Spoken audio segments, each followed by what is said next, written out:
Sabe que eu tô aqui ouvindo vocês falarem, eu falo, nossa, que coisa... Os caras têm uma visão de gestão pública, os caras, assim, com todo respeito, sim, vocês, estou pensando aqui de fora, né? De gestão pública, eficiência, onde poderia, né? Uma visão técnica, como deveria ser, né? E aí você olha para Brasília, os caras estão lá se degladiando, né? Ah, e aí, vai para qual ministério e cria não sei o quê, e não vai, e abre a porta e liga, não liga, né? E nesse aspecto, assim, eu tô falando, assim, nessa politicagem que faz parte do jogo, óbvio, né? E tem que... Porque não, né, ninguém governa sozinho, depende ali do Congresso e de uma união de forças, de partidos, mas é interessante, por exemplo, você analisar, né, a campanha, a promessa e agora o que tá rolando, né? Se a gente for analisar ali a campanha do atual, né, do presidente Lula, você vê ali aquele discurso da frente ampla, tal, democrática... Claro, né, com todo o viés que o PT traz da sua ala também ideológica da esquerda e toda a condenação que fizeram tal em relação ao Centrão também, por exemplo, a mesma coisa que fez o ex-presidente Bolsonaro antes de chegar ao poder. E aí, no final, estava ali completamente vendido ao Centrão e aí a gente vê uma situação muito parecida nesse governo e no começo aí tiveram ali umas costuras, tal, a situação melhorou, conseguiu aprovar pautas importantes, principalmente aí no campo da economia. E agora o PT se vê tendo que não abrir mão, mas tendo que flexibilizar pautas que são essenciais ao próprio partido, né? Até cargos, funções não estão definidas ainda qual que vai ser ali a dança das cadeiras. E é interessante se observar assim, não, peraí, o Lula, né, anunciou, vai ter o Ministério da Micro e Pequena Empresa. Mas assim, é só para abrigar alguém, né? Algum aliado que consiga ali ter o mínimo de governabilidade. Esse movimento é um movimento democrático, ok? Ele precisa ser melhorado, em qual aspecto? Então, ter um movimento em que você consiga compor com o governo, você tem uma agenda de governo, você imagina assim, vamos pensar a democracia alemã, né, que não é a nossa democracia, mas você tem uma coalizão que se forma e você tem uma divisão de pasta. Olha, os liberais vão ficar com a economia, os verdes vão ficar com o meio ambiente, você, né, consegue compor uma agenda comum. Mas aí fez de uma forma estratégica, que não é estratégico.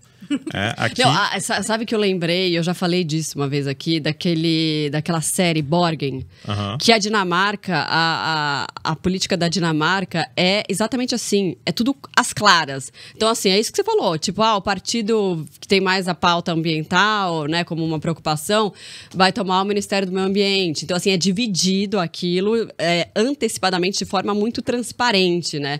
E aqui a gente não vê essa transparência e é uma coisa meio assim, mas qual que tem mais grana? Então bota lá pro PP, bota lá pro Republicanos, né? Não, esse não vai render tanto, então você pega 2 ministérios.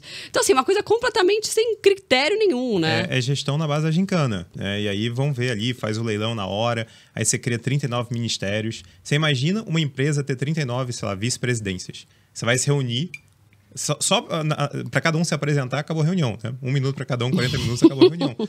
Como é que você não consegue sequer sistematizar o conhecimento? Não, e aí, só um parênteses, desculpa te interromper, aquela primeira reunião ministerial, tal, que foi que rolou depois de um tempo, assim, cada ministro falando que ia fazer uma coisa, tal, Lula ficou puto, falou, não é pra sair falando, primeiro tem que passar pela Casa Civil e vão organizar a casa, a reunião durou 9 horas. E aí até a gente falou aqui, mas que reunião de 9 horas que é eficiente, né? Assim, ninguém tá prestando atenção, ninguém não tá saindo nada dali, né? Mas enfim, desculpa. Mas é exatamente isso. Tipo, a capacidade organizacional do Estado brasileiro, ela fica fragilizada quando você tem 39 cabeças ali pensando, um não sabe o que o outro está falando, o próprio presidente não tem um conhecimento, porque ele nem... Imagina, uma pessoa conseguir focar 9 horas para entender a sua administração. Você não consegue. Fora que você também não tem uma execução racional do recurso, que você fica distribuindo emendas, e aí você não tem mais um planejamento. Olha, o que a gente quer ser? Se mesmo uma grande empresa, assim, a Apple, tipo, cara, nós queremos ser uma empresa cibernética. Ou você falou do Facebook, né, da Meta, nós queremos ser a empresa do metaverso. O que o Brasil quer ser? A gente nem sabe, porque a gente não consegue nem chegar num acordo dentro do executivo. Agora você imagina, o executivo mais o Congresso, também todo fatiado, que os próprios partidos não têm o domínio ali sobre os seus deputados, sobre os seus senadores.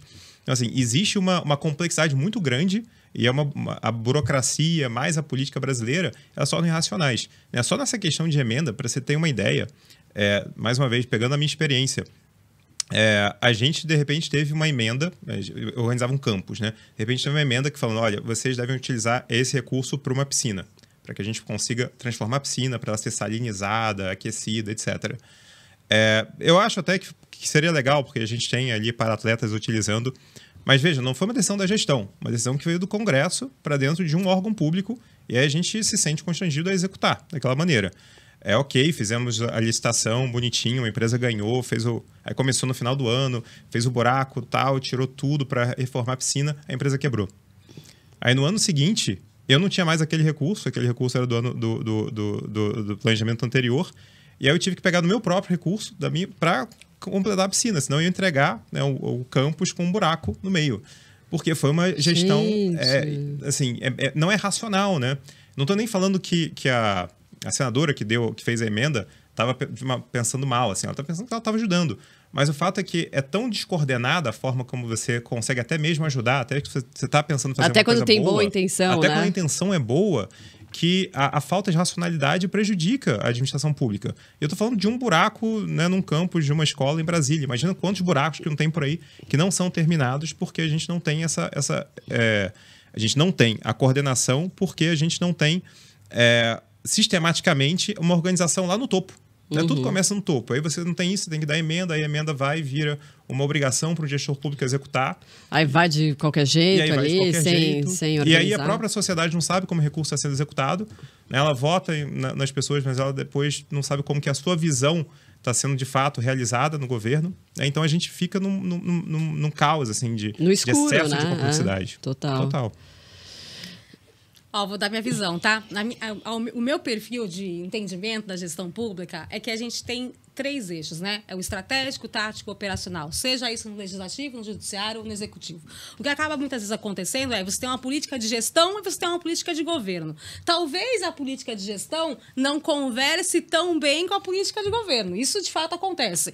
Mas o que a gente tem que pensar no nosso dia a dia, que eu acho que é interessante, é que quando a gente está pensando a gestão pública construída, a forma que ela está estabelecida, a gente tem objetivos claros a serem realizados. Então, assim, quando vocês normalmente observam uma ação que vocês falam, parece uma calamidade, parece um caos, como é que as pessoas estão te articulando? Existe a visão que as pessoas veem, que foi o resultado da articulação, e existe um pano de fundo, que normalmente ele foi muito bem costurado. E tem áreas de prioridade, tem áreas de interesse. Então, assim, eu não vejo tanto o amadorismo, tá? Não é isso que eu vejo na gestão pública, não. Na verdade, o que eu vejo existe a questão da gestão de governo, que ela vai atuar dentro dos seus servidores, dentro do que é possível e realizável cumprir na legislação, e existem as articulações de agenda e também tem um perfil que a gente chama janela de oportunidade. Janela de oportunidade, sentimento público, em gestão pública, é diferencial gigantesco para qualquer um dos 3 poderes. Então, na hora que eu tenho uma janela de oportunidade, pode ser que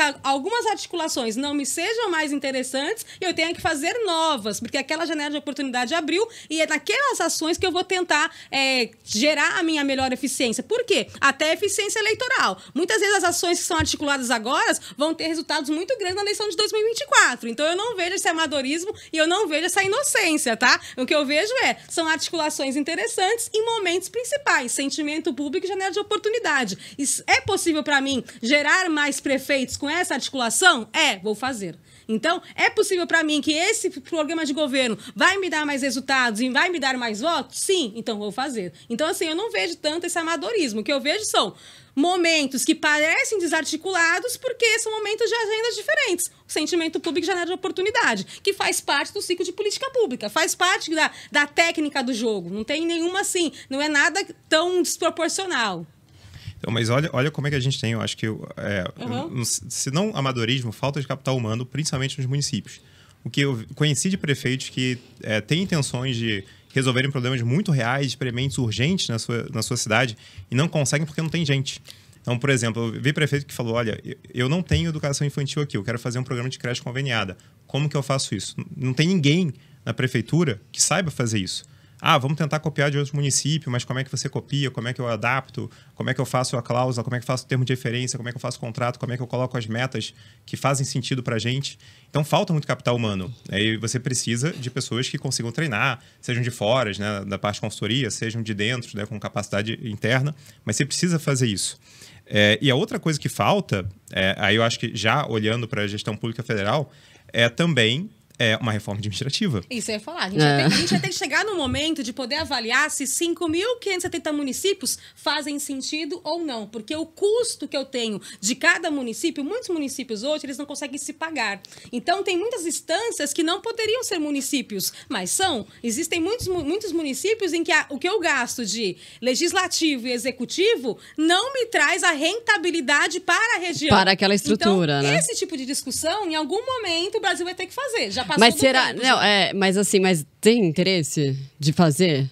Eu acho que já teve algumas tentativas. Quando a gente fala da questão de cidades inteligentes, existem alguns perfis novos mundiais, isso é uma realidade que vai vir para o Brasil mais hora ou menos hora. O Brasil, por exemplo, não tem as suas chart seats. A ideia é ser Manaus, né? Então, assim, existem algumas necessidades que elas estão em diversos outros países que a gente não pode ficar tão aquém, entende? Assim, a gente não pode ser um país em que as pessoas olhem, que tem um PIB razoável, que tem um orçamento razoável, mas que a gente não consiga evoluir como federação. Então, existem algumas dinâmicas e novas articulações de estrutura que o Brasil vai ter que se adaptar. Isso é certeza, porque senão a gente não vai cumprir vários indicadores internacionais. Então, assim, tem que ter se debruçar para alguma evolução da estrutura de federação, entendeu? Isso é importantíssimo, isso é muito real.